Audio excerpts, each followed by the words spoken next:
우리가 경매를 이제 하다 보면 그리고 물건을 보고 임장을 가다 보면 이 미납관리비가 있는 아파트나 그다음에 상가들을 접하게 되는데 이 부분 때문에 우리가 망설이게 되는 경우가 굉장히 많아요.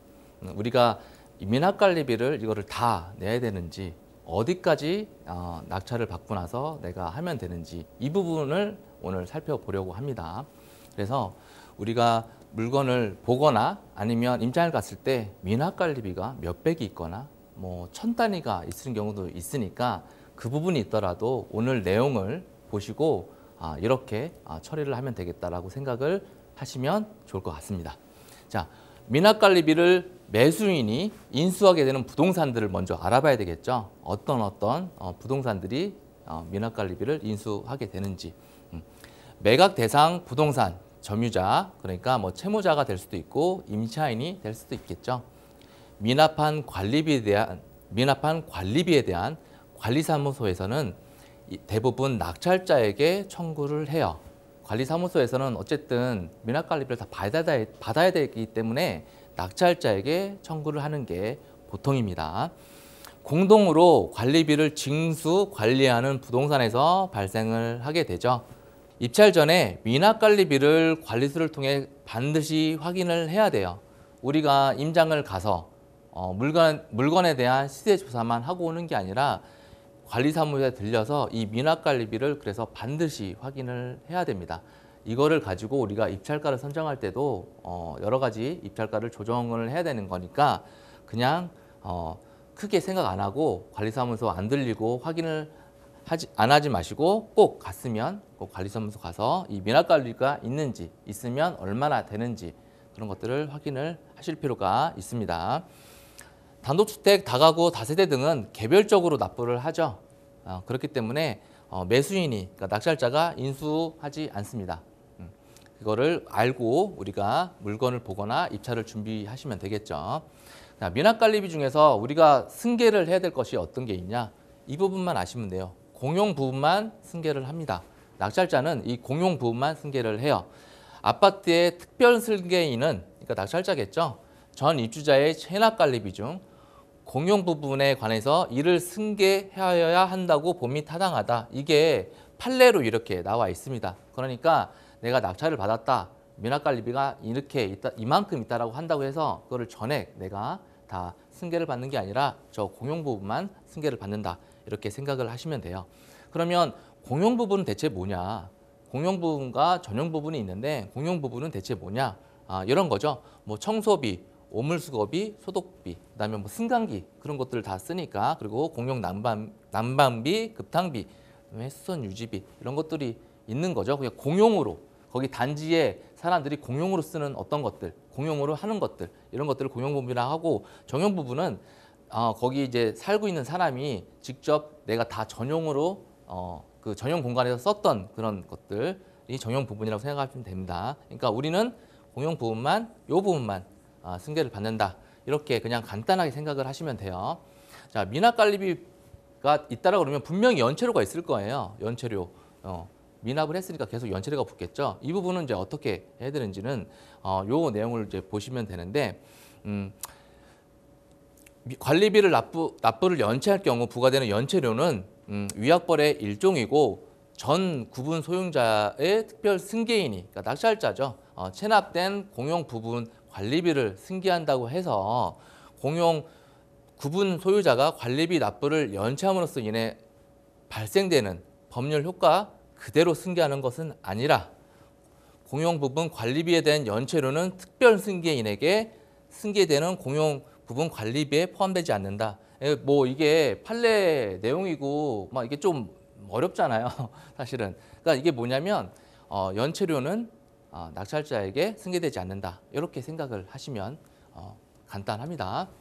자, 체납된 관리비를 징수하기 위해서 단전 단수를 하는 경우가 있어요. 관리사무소에서 뭐 상가가 됐든 어떤 주택이 됐든 아파트가 됐든 이렇게 이런 경우가 있는데 이게 사실 실무상에서는 법원 판례가 있음에도 관리사무소에서 낙찰자에게 미납관리비 전액을 납부할 것을 요구하는 경우가 굉장히 많아요. 아까 우리 뭐라 그랬죠? 공용 부분만 낙찰자가 승계를 한다라고 그랬는데 보통 실무에서는 관리소에서는 모든 비용을 낙찰자한테 요구를 하는 경우가 굉장히 많습니다. 자, 매수인이 미납관리비 전액을 납부하지는 않은 경우 관리사무소에서 낙찰받은 부동산에 대해 단수 조치를 취하기도 하죠. 그러니까 뭐 관리비를 계속 안 냈으면 관리사무소에서 할 수 있는 행위는 단전을 시키거나 단수를 시키는 거죠. 그런데 집합 건물 관리단이 전 구분 소유자가 체납한, 그러니까 전 소유자죠. 체납한 관리비 징수를 위해서 단수 조치를 하게 되면 사용 방해 행위가 불법 행위로 구성이 됩니다. 이 부분은 이렇게 또 판결이 나와 있는 거예요. 그러니까 전 소유자가 미납 관리비가 많이 쌓여 있어서 그거를 받기 위해서 관리사무소에서 단수를 한다. 그거는 불법 행위다. 이렇게 판례로 나와 있습니다.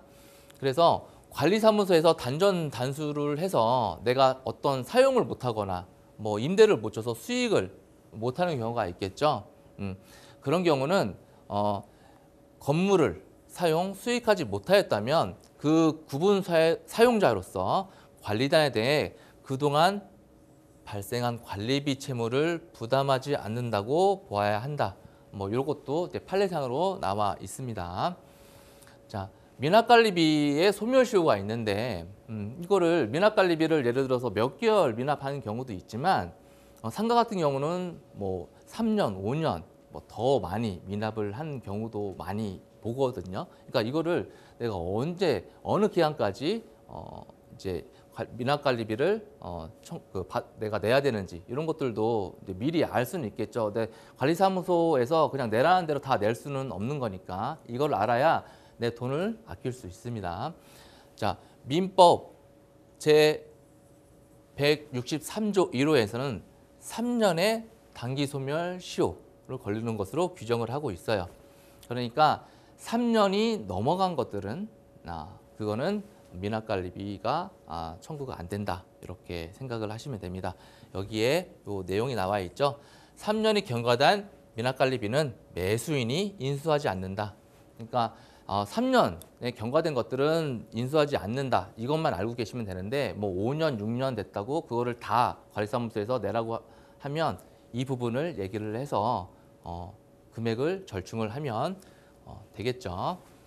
미납관리비에 대한 대한 이런 실무들을 이제 살펴보면 여러 책이나 여러 영상에서는 이렇게 미납관리비는 뭐 공용부만 뭐 처리하면 된다 이렇게 많이 하지만 실제로 내가 입찰을 해서 낙찰을 받고 이런 경우가 생긴다 그러면 실무는 조금 다른 경우가 있어요. 그래서 실무는 이제 어떤 경우들이 있는지 한번 살펴보도록 하겠습니다. 법원 판례가 있으나 아까 우리 얘기했죠. 그런 판례들이 있어요. 분명히 있는데 실무에서는 낙찰자에게 전액 납부할 것을 요구하는 경우가 굉장히 많아요. 판례가 있음에도 불구하고 그런 판례를 가지고 얘기를 함에도 불구하고 얘기가 잘 안 되는 경우도 있습니다. 그래서 주거용 부동산에서 미납관리비 전액을 납부하지 않는 경우 이 점유자, 그러니까 뭐 채무자가 될 수도 있고 그 다음에 임차인 될 수도 있겠죠. 이사할 수 없도록 이사업체 출입을 통제를 해요. 관리사무소에서. 그렇기 때문에 내가 임대를 주거나 뭐 이랬을 때 이사를 들어올 수 없는 거예요. 그래서 실무에서는 일단은 미납관리비를 이제 최대한 협의를 해서 마무리를 짓고 그 다음에 이거는 어떤 부당이익 반환 소송을 통해서 관리사무소에게 이제 그런 소송을 통해서 받을 수도 있는데 사실 실무에서는 그 소송비나 그 기간이 더 부담이 되기 때문에 최대한 그 관리소 소장님하고 협의를 해서 좀 정리를 하는 게 제일 좋다라고 생각을 합니다. 이렇게 이사 올 수 없도록 막아버리면 내가 임대를 줬어도 그 임대 들어오시는 분이 이사를 못 하니까요. 상업용 부동산은 단수를 취하는데 이에 대해서 손해배상 청구를 할 수가 있죠. 아까도 우리 살펴봤잖아요. 있는데 소송하는 기간 동안 우리 뭐예요? 사용도 못하고 수익도 못해요. 그렇게 되면 낙찰자 입장에서는 다 손해죠. 매달 관리비 나가죠. 그다음에 이자 나가죠. 그다음에 뭐 어떤 임대도 못 주니까 수익도 안 나죠. 그래서 그 손해가 더 크게 발생할 수가 있어서 이제 요런 부분 때문에 최대한 우리가 뭐 법만 얘기하지 말고 다 사람이 하는 거니까 찾아가서 최대한 협의를 해서 이제 마무리를 짓는다 이렇게 생각을 하시면 좋을 것 같아요. 자, 매수인이 자진해서 미납관리비를 납부한 경우 소송을 통해 반환받지 못할 수 있으니까 뭐 이거를 자진해서 뭐 이렇게 알아서 내는 것보다는 일단은 만나서 얘기를 해보는 거를 말씀을 드릴게요. 미납관리비 금액을 가만 소송으로 공동관리비만 납부할지 전액을 납부할지 판단을 이제 하시면 될 것 같아요. 이제 이 부분도 다 사람이 하는 거니까 물론 법률상 판례상 이렇다라고 우리가 근거를 제시하지만 그것들이 또 얘기가 잘 안 될 수도 있잖아요. 그렇다고 무조건 다 뭐 법으로 가서 소송 가서 해결한다. 이거는 또 아니거든요. 어떤 부분이 나한테 더 유리한지 시간적으로나 돈적으로나 그런 것들을 그 케이스마다 잘 판단을 하셔야 될 것으로 보이고요. 이렇게 다 그냥 소송을 해서 뭐 판례가 있으니까 언젠가는 그런 것들이 이길 수는 있겠지만 그게 진짜 나한테 유리한지는 잘 생각을 해보셔야 된다는 얘기죠. 자, 실무상 미납관리비가 많을 경우, 진짜 많을 경우도 있어요. 뭐 몇천 원 있는 경우도 있거든요. 강제집행을 통한 명도 방법으로 공용 부분만 납부하기도 합니다. 그러니까 명도의 사례들이 굉장히 다양하고 그다음에 이런 미납관리비를 내는 방법은 실무에서는 이렇고 그다음에 뭐 실제 어떤 법률상, 판례상은 이러니까 또 그렇게만 가지 말고 계속 좀 얘기를 하면서 좋게 서로가 도움이 되는 방향으로 풀어가는 게 가장 좋다라고 생각을 합니다.